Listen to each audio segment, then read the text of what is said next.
যারা ছোটো ছোটো ইউজার আছো, অনেকে অনেক অপশন বুঝতে পারো না, অনেক যে ভাইলেশন আছে সেটা বুঝতে পারো না, সেই বিষয়ে তোমরা পরামর্শ নিতে পারো। আদার্স যে বিষয়গুলো আছে সেই বিষয়ে পরামর্শ তোমরা নাও নিতে পারো। আমার মধ্যে তোমরা ভিডিও দেখো, দেখলেই বুঝতে পারবে যে একজনে একরকম বলবে। কেউ বলছে ভিডিও শেয়ার করলে তবে তোমাকে চিনতে পারবে, তবেই তোমার ভিউ বাড়বে। আবার আরেকজনে বলছে কখনও নিজের ভিডিও শেয়ার করবে না। তাহলে বলো যে তুমি কোনটা শুনবে, শেয়ার করবে না শেয়ার করবে না? তারপরে আরও বিষয় আছে যে বলে বড় বড় কন্টেন্ট যারা আছে তাদেরকে তোমরা সাপোর্ট করো, সাপোর্ট পাবে। সাপোর্ট করে দেখেছো? সাপোর্ট কটা পেয়েছো? পাওনি তো। হয়তো 100-এ 1জন থাকে বা 100-এ 2জন 3জন এরকম থাকে যারা করে দেয় দয়া করে। তো তারপরে হচ্ছে কি স্টারের পিছনে অনেকে দৌড়াচ্ছে, যে যারা ইন্দোনেশিয়ার যে জায়গাটা, যারা মানে আমাদের বাংলা বোঝে না, ইংলিশটা সামথিং বোঝে, তো তাদেরকে তোমাদের বলে যে সাপোর্ট করে আসো, তাহলে ওরা স্টার সাপোর্ট দিবে। আচ্ছা, স্টার একটা পেলে 10টা পেলে ঠিক আছে, এই 10টা স্টার দিয়ে তুমি কি করবে বলো? কি করবে? সে তোমার ল্যাঙ্গুয়েজ বোঝে না, তুমি ওর ল্যাঙ্গুয়েজ বোঝে না, ও খপ করে এসে তোমাকে একটা স্টার দিয়ে গেলো বা 10টা স্টার দিয়ে গেলো, বাস রিলেশন এখানে খতম। কারণ ও তো বাংলা বুঝেই না, তাহলে ওর সাপোর্ট এই একটা স্টার 10টা স্টার সাপোর্ট, আদার্স তোমাকে কি বারবার এসে দেবে? দেবে না। তাহলে তোমরা যে ওদের পেছনে দৌড়াচ্ছ, কী হবে? কিচ্ছু হবে না। যদি তোমার কন্টেন্ট ভালো হয়, সে নন বেঙ্গলি দরকার নেই, বাঙালিও আছে যে তারা তোমাকে স্টার দেবে। তুমি চেষ্টা করো তোমার কন্টেন্ট যেগুলো আছে সেগুলোকে বেটার থেকে বেটারে নিয়ে যাবে। মানে কন্টেন্ট, আজকে তুমি কন্টেন্ট যেটা বানিয়েছো কতটা ভিউ উঠেছে, তাহলে তোমার নলেজ সেটা হয়ে গেছে যে এর থেকে বেটার আমাকে কালকে করতে হবে। তাহলে আস্তে আস্তে বেটার, তার থেকে তার বেটার, তাহলে দেখবে তোমার কন্টেন্ট যখন মানে ভালো হতে শুরু করবে, তখন দেখবে অটোমেটিক্যালি তোমার ভিউ বেড়ে যাবে, ফলো বেড়ে যাবে। যখন তোমার কন্টেন্টগুলো সবার ভালো লাগবে, অটোমেটিক্যালি ভাইরাল হয়ে যাবে। তো বড় বড় কন্টেন্টের পিছনে বা তোমার স্টারের পিছনে দৌড়ানোর কোনো মানে না। স্টার অপশন আছে, স্টার পাওয়া মানে কী বলবো, এখন ইজি হয়ে গেছে ঠিকই, কিন্তু যাদের থেকে তোমরা স্টার নিচ্ছ তারা কিন্তু তোমার ভিডিও বোঝে না বা দেখতেও আসবে না। আজকে তুমি তাকে একটা ভালো কমেন্ট করে আসলে তোমাকে একটা স্টার দিয়ে গেল, একটা ফলো কিন্তু তোমার কমে যাবে।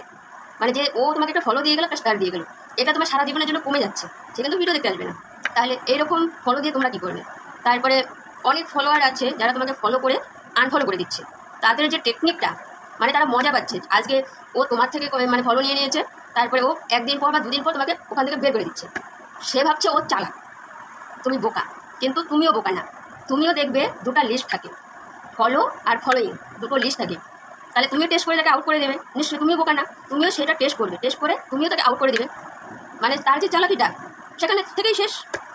এই যে সময়টা নষ্ট, সে ফলো চেয়ে নিয়ে গেছে, ফলো দিয়ে গেছে, তারপরে দুজনকে আনফলো করে দিয়েছে, তো সময়টা দুজনেরই নষ্ট। তাহলে যদি ভালো না লাগে কমেন্ট করে চলে যাও, লাইক করে চলে যাও, এরকম ফলো দেওয়ার কোনো মানে হয় না। সাপোর্টকে আবার নিয়ে যাওয়া, এরকম সাপোর্ট দিয়ে কী করবে বলো? কী করবে? দরকার নেই না এরকম সাপোর্টের। তো ভালো কন্টেন্ট দেওয়ার চেষ্টা করো, বেটার, তার থেকে বেটার টপ ক্লাস যেটাকে বলে। তো একদিন আজকে তোমার ভিডিও ভালো হচ্ছে না, কালকে তো ভালো হবে, কালকে অল্প ভালো হবে, তারপরে দিন আরও ভালো হবে, একদিন কালে তোমার সেই অভিজ্ঞতাও হয়ে যাবে। তাহলে এইসব নিয়ে চিন্তা করার দরকার নেই।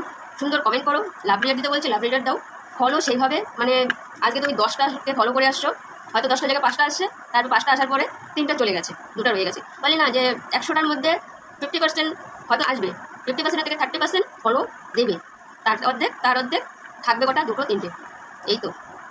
তো নিজেকে সেইভাবে তৈরি করার চেষ্টা করো।